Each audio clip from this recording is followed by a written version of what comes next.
16 Oktober 1945 terjadi peristiwa sangat besar.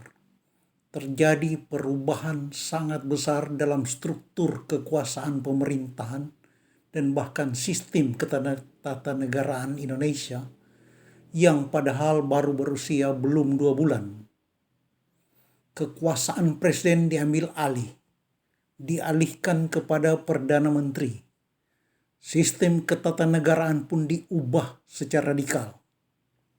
Sepanjang era Orde Lama maupun Orde Baru, peristiwa itu dikutuk sebagai lembaran sejarah hitam. Peristiwa itu sering disebut dalam sejarah sebagai penyelewengan konstitusi.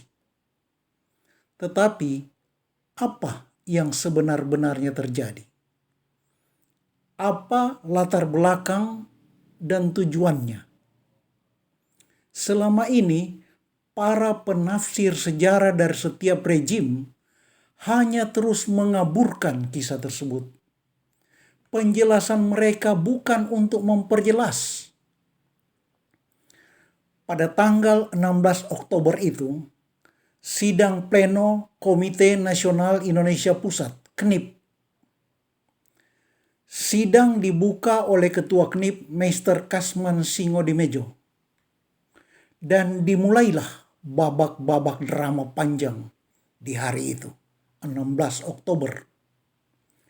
Sidang menyepakati dibentuknya lembaga Badan Pekerja KNIP, yaitu untuk bisa berfungsi sehari-hari, mengingat situasi rawan menghadapi Belanda yang memaksa untuk menjajah kembali, sehingga tidak semua anggota KNIP bisa menghadiri tiap jadwal sidang.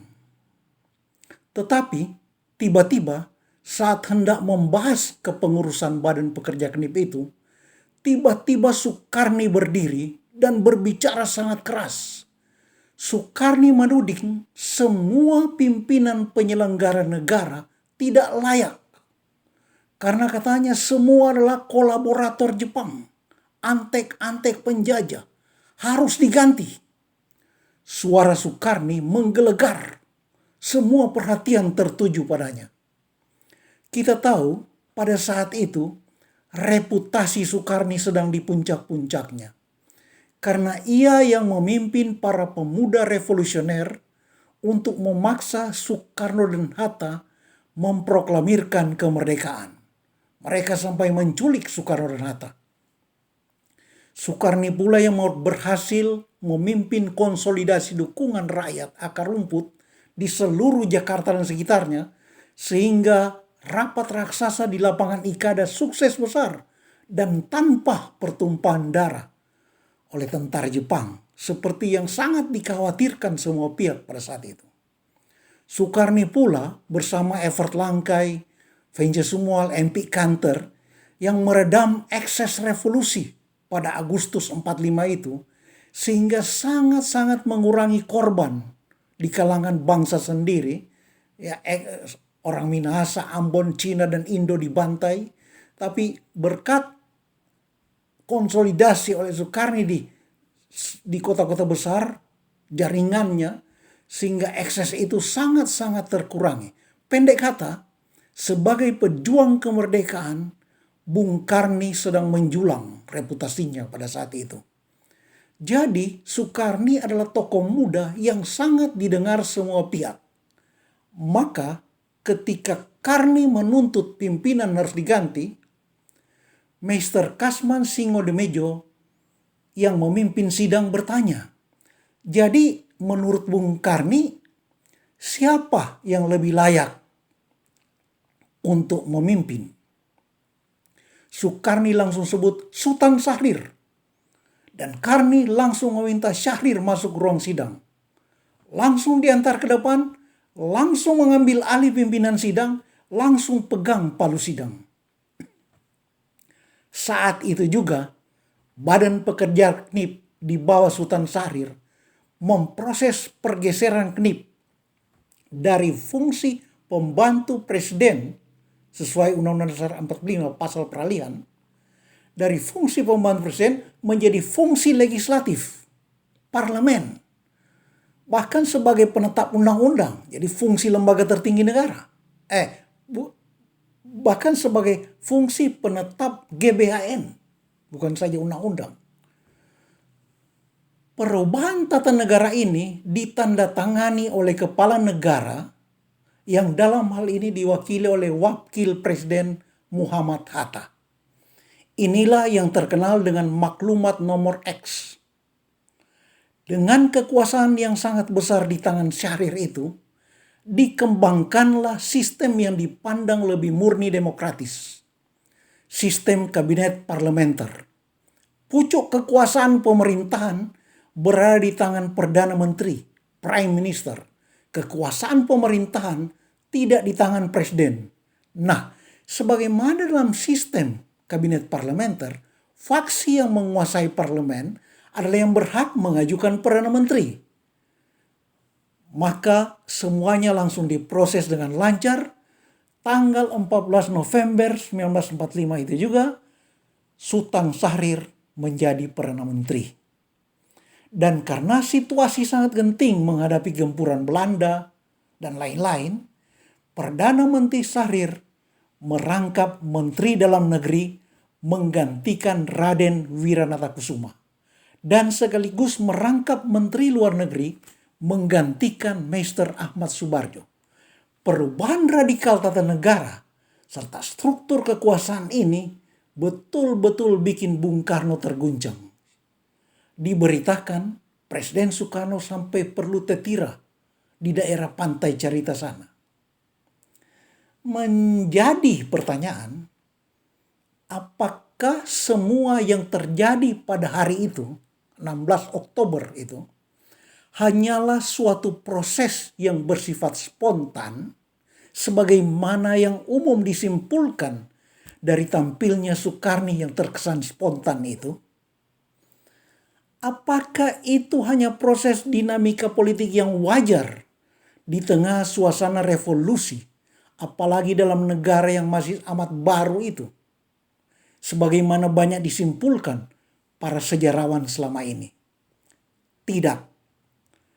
Kita bisa memastikan tidak.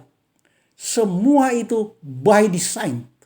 Paling sedikit ada 2 indikator jelas yang bisa menjelaskan kepada kita semua bahwa itu bukan spontanitas, melainkan sudah dirancang dan direncanakan secara matang. 2 indikator itu adalah: 1, fakta bahwa Syahrir sudah siap masuk ruangan, siap tampil ke depan ketika Soekarni sedang berbicara. Kita tahu sifat seorang Sultan Syahrir, seorang pribadi proaktif, programmer. Ia selalu yang cenderung memprogram orang lain dari belakang layar. Dialah yang memprogram semuanya. Syahrirlah yang memprogram harus dibentuknya kelembagaan Badan Pekerja Knip itu. Jadi tidak mungkin dia langsung diprogram oleh Soekarni. Terbalik. Syahrir pula yang setidaknya mengatur semuanya bersama kelompoknya. Mangun Sarkoro, Dr. Halim, Sugondo Joyo Puspito, dan sebagainya. Dialah yang memprogram bahkan tampilan Soekarni itu sendiri. Indikator kedua ialah faktor Hatta. Kita sama tahu pribadi seorang Muhammad Hatta yang tidak bisa ditekan oleh siapapun, pihak manapun, untuk langsung pada hari itu juga menandatangani maklumat negara yang sedemikian berdampak amat besar itu. Apalagi ia sadar betul bahwa itu pasti bertentangan dengan keinginan hati Presiden Soekarno. Tetapi kita juga tahu Hatta adalah seorang demokrat tulen. Maklumat yang membuka jalan bagi sistem demokrasi liberal, kabinet parlementer itu pasti sudah lebih dulu disetujuinya. Bukan spontan. Ini pun untuk kita belum mengatakan bahwa ide itu justru datang dari Hatta sendiri.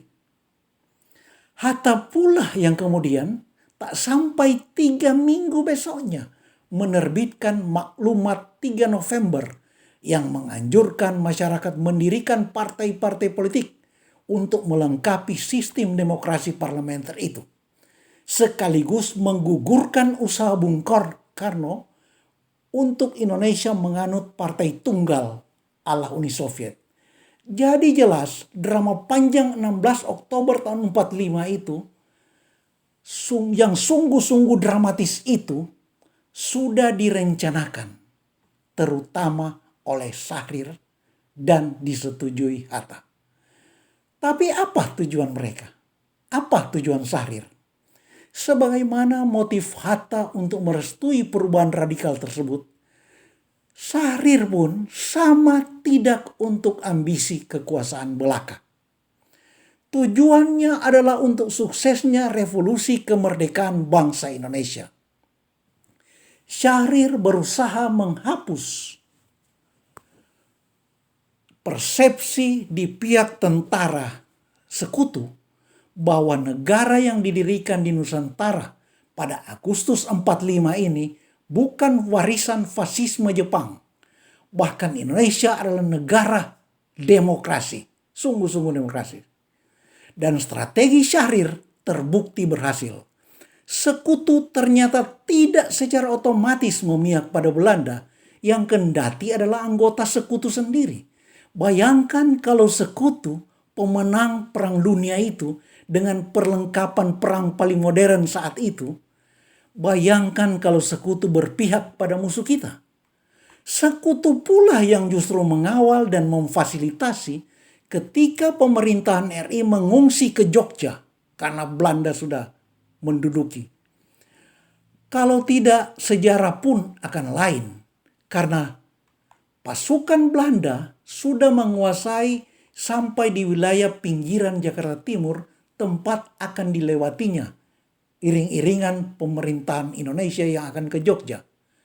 Demikianlah sejarah sebenarnya sekitar pergeseran kekuasaan negara yang terjadi pada Oktober-November tahun 45 itu.